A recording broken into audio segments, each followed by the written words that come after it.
I'm Dr. John, and this is your Maintenance Minute. I'm coming to you from assignment in the beautiful neighboring state of Arkansas. I had a good friend who contacted me and said, John, is there a chance that you might be able to record one of your maintenance minutes on the topic of autonomous maintenance? And I'm very happy to do that. I want to tell you something I bet you never really thought about. Maintenance is always, or should always be seen from the perspective of the person who owns the equipment. That's why it's called autonomous maintenance. Autonomous meaning self. If you work on your car, you work on your car. It's autonomous maintenance. If you don't work on it, you take it to the shop or someone else does it, that's contracted out. If you work on your home, the electrical or the plumbing or the furnace system or anything else, it's autonomous maintenance. Anything else you contract out. If you're contracting out maintenance, you expect a few things. You expect the maintenance person to show up on time, properly equipped, have the right attitude, do the work as you've discussed in the scope of work, complete it, clean up, document things, charge you properly. You're paying for that work. Otherwise, it is autonomous maintenance. We've been doing this wrong for 1,000 years. Maintenance is always seen from the perspective of the equipment owner. That's why it's called, again, autonomous maintenance. Now look, this concept really came to light in the sort of the creation of total productive maintenance after World War II, when Japan was being rebuilt, and a lot of American industrialists went over there to help build the industry. We brought a lot of technology and a lot of know-how with us, right? I don't know if you've ever thought about this, but it's called total productive maintenance, and in that acronym, the P, productive, is really the key word. Let's face it, after World War II in Japan, there weren't many working age men left. Unfortunately, as war goes, many of them were killed, maimed, or missing. When we came in, that is, Americans came in with the high technology, the few working age men that were left became the maintenance folks in these new factories had to maintain the high tech stuff.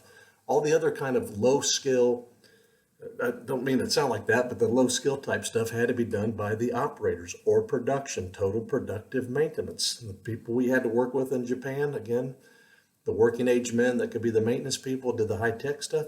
The other folks who weren't traditionally in the factory back then, the women, old men, and children, the operators, these are people that had to do the changeovers and lubrication and inspections and these kinds of things. So total productive maintenance was really centered around production. That is to say, the operators. Again, maintenance is seen from the owner's perspective, autonomous maintenance.